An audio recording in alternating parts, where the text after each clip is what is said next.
का सामना करना पड़ा। मौका भी जनता ने उन्हें दिया और चुनौतियां भी ज्यादा मिली। गठबंधन की खींचतान से लेकर करगिल तक उनके लिए ये असल इम्तिहान की घड़ी थी।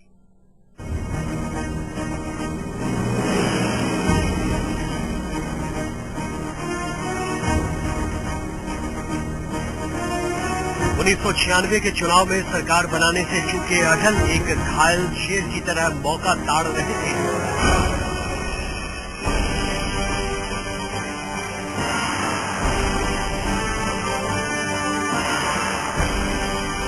देश में एच.डी. देवगौड़ा और इंदर कुमार गुजराल की सरकारों की चूल्हे हिल रही थी।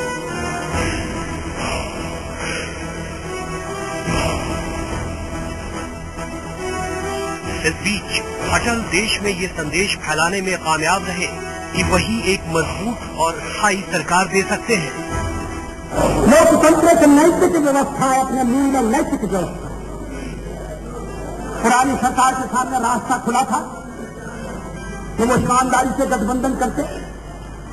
ईमानदारी से बना हुआ गठबंधन, ईमानदारी से जो कुछ हो खुले में हो, जो कुछ हो सबके सामने हो, पारदर्शी प्रामाणिकता। दल अगर साथ आते तो कार्यक्रम के आधार पर आए, हिस्साबाद के आधार पर नहीं। नतीजा ये हुआ कि 1998 के मध्यावधि चुनाव में बीजेपी एक बार फिर देश की सबसे बड़ी पार्टी बनी। अटल ने गठबंधन करके अपनी सरकार बना ली और 19 मार्च 1998 को अटल दोबारा देश के प्रधानमंत्री बन गए। इस जीत से अटल ने साबित कर दिया कि वो राजनीति के मजे हुए खिलाड़ी हैं।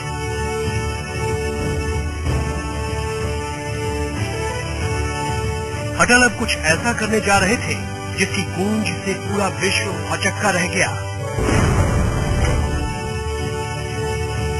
11 और 13 मई 1998 को अटल ने 5 परमाणु परीक्षण कराकर पूरी दुनिया को सन्न कर दिया।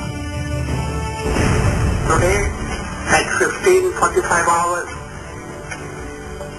India conducted 3 underground nuclear tests in the Pokhran range. Bharat की इस हिम्मत को देखकर पश्चिमी देश दंग रह गए और उन्होंने बौखलाकर भारत पर कई तरह के प्रतिबंध लगा दिए। लेकिन अटल तब तक भारत को एक नया नारा दे चुके थे, जय जवान, जय किसान और जय विज्ञान। अटल का करिश्मा अभी दुनिया और देखने वाली थी।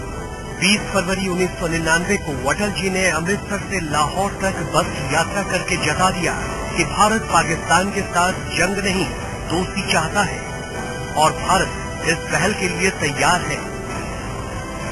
अटल की इस कोशिश से सरहदों पर संगीनें झुक गई और दोनों मुल्कों की आवाम शांति के इस स्वप्न को टकटकी लगाए देखने लगी।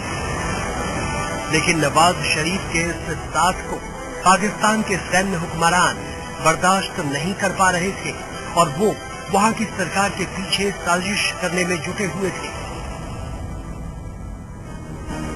इधर अटल सरकार के खिलाफ साजिश चल रही थी और 14 महीने के बाद AIADMK ने गठबंधन सरकार से अपना समर्थन वापस ले लिया। अटल इस मौके से जरा भी विचलित नहीं हुए। अटल ने कार्यवाहक प्रधानमंत्री के रूप में अप्रैल 1999 से अक्टूबर 1999 तक प्रधानमंत्री का पद संभाला। इस बीच कारगिल में मई 1999 में युद्ध छिड़ गया, जो जुलाई 1999 तक चला। अटल ने इस हमले का मुंहतोड़ जवाब पाकिस्तान को दिया और जता दिया कि भारत के दोस्ती के पैगाम को कमजोरी समझना उसकी सबसे बड़ी भूल है।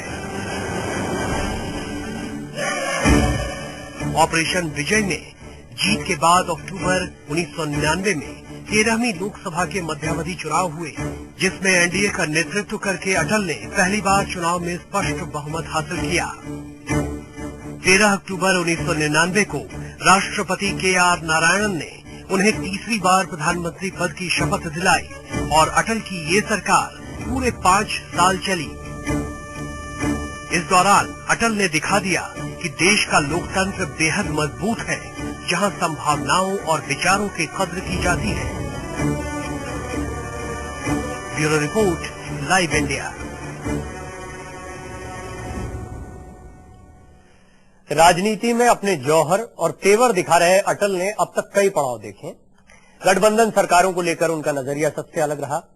जिस राजनीतिक खूबी के साथ उन्होंने सरकार चलाई वो हर लिहाज से देश के लिए शानदार रही। एक खास पेशकश जारी है एक छोटे से ब्रेक के बाद। छटेगा, सूरज निकलेगा, कमल खिलेगा।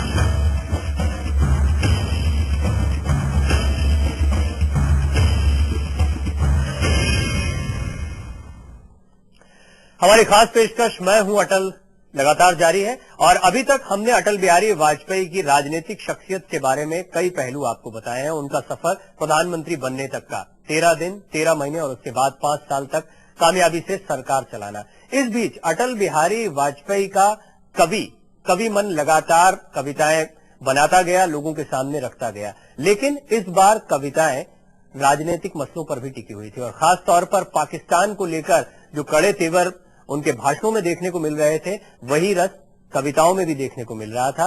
कविता के जरिए कैसे उन्होंने पाकिस्तान पर अपनी नाराजगी या गुस्सा जाहिर किया वो भी सुनिए।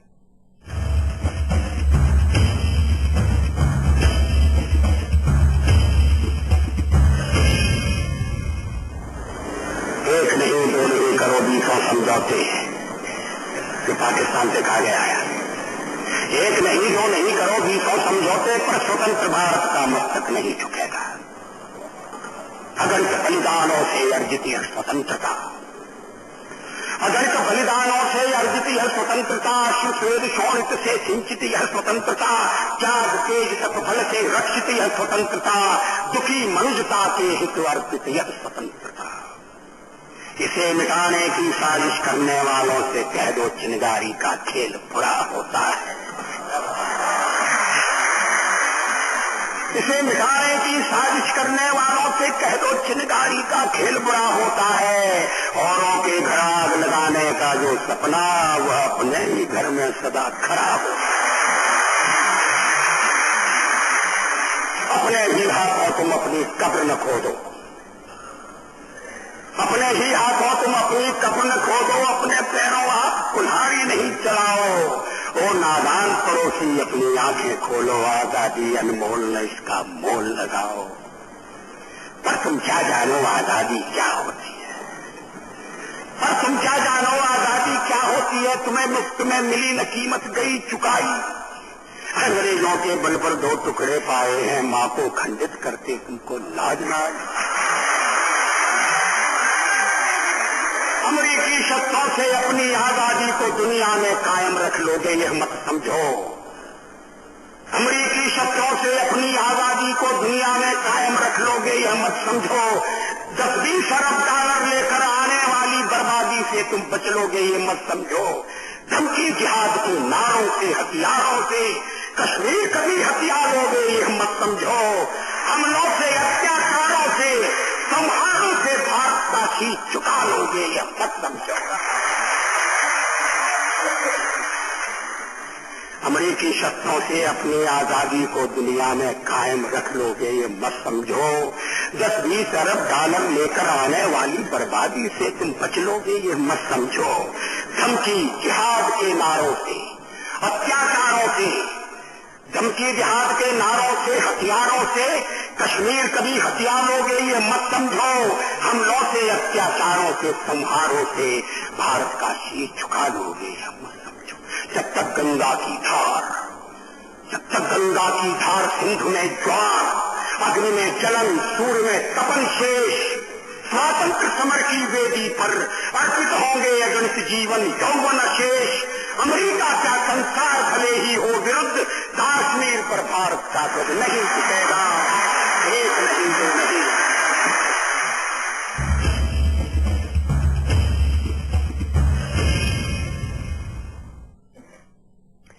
इन विचारों और इस अंदाज ने अटल जी को जनता में लोकप्रिय बनाया। राष्ट्रीय से लेकर अंतर्राष्ट्रीय मुद्दों को समझने और उनसे निपटने में अटल बिहारी वाजपेयी को महारत हासिल रही।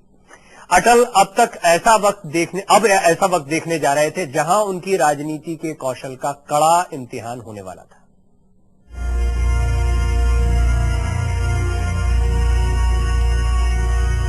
अटल को एनडीए की सरकार चलाते हुए अभी कुछ वक्त गुजरा था कि अचानक 24 दिसंबर 1999 को नेपाल से एक बुरी खबर आई। हरकतुल मुजाहिदीन के आतंकवादियों ने काठमांडू के त्रिभुवन हवाई अड्डे से इंडियन एयरलाइंस की फ्लाइट IC 814 का अपहरण कर लिया। पूरा देश इस घटना से सन्न रह गया। अटल की एक बार फिर अग्नि परीक्षा थी। आतंकी विमान को अमृतसर से लाहौर और फिर दुबई होते हुए अफगानिस्तान के कंधार ले जाने में कामयाब हुए। कंधार में विमान के चारों तरफ आतंकवादियों ने घेरा डाल दिया और अटल सरकार को एक सूची सौंपी गई, जिसमें आतंकवादियों को छोड़ने की मांग की गई। अटल इस घटना से खासे दुखी हो गए। गुस्से से भरे अटल ने शुरू में आतंकवादियों की मांगों को मानने से इनकार कर दिया, लेकिन बाद में अटल ने विमान में सवार 176 यात्रियों को ध्यान में रखते हुए उनकी मांगों को मान लिया और उन्हें मौलाना मसूद अजहर जैसे खतरनाक आतंकवादियों को छोड़ना पड़ा। अटल के लिए ये फैसला काफी चुनौती भरा रहा। इस दौरान अटल पर काफी दबाव था कि पाकिस्तान को सबक सिखाया जाए, लेकिन उन्होंने अपना धैर्य नहीं खोया और एक बार फिर जुलाई 2001 में पाकिस्तान के राष्ट्रपति परवेज मुशर्रफ को आगरा शिखर वार्ता के लिए बुलाया ताकि दोनों देश के बीच विवादित मुद्दों को सुलझाया जा सके। 2 दिन चली इस वार्ता का नतीजा कुछ नहीं निकला, लेकिन अटल दुनिया को ये संदेश देने में कामयाब रहे कि भारत ने शांति के प्रयासों को नहीं छोड़ा है। लेकिन तभी 13 दिसंबर 2001 को आतंकवादियों ने भारत की संसद पर हमला करके देश की अस्मिता को चुनौती दे दी। आतंकवादियों की इस हरकत से अटल पर एक बार फिर पाकिस्तान को करारा जवाब देने का दबाव आ गया, लेकिन अटल ने संसद पर हमले के खिलाफ कोई कड़ी कार्रवाई नहीं की। देश की जनभावनाएं इस कदम से आहत हो चुकी थीं। अब तक साल 2004 आ चुका था, लेकिन बीजेपी और एनडीए को लगा कि वो जनता का विश्वास जीत लेंगे और वो इंडिया शाइनिंग के नारे के साथ मैदान में उतर गए।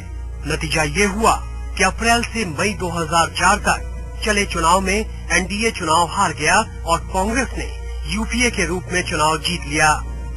इस चुनाव के बाद अटल बीजेपी के लिए काम करते रहे। अटल जी ने एक सफल नेता, वक्ता और कवि के रूप में जिस बेबाकी और मजबूती के साथ अपना सफर तय किया है, ऐसा नसीब भारतीय राजनीति में बहुत कम लोगों को मिला है। Bureau report, live India.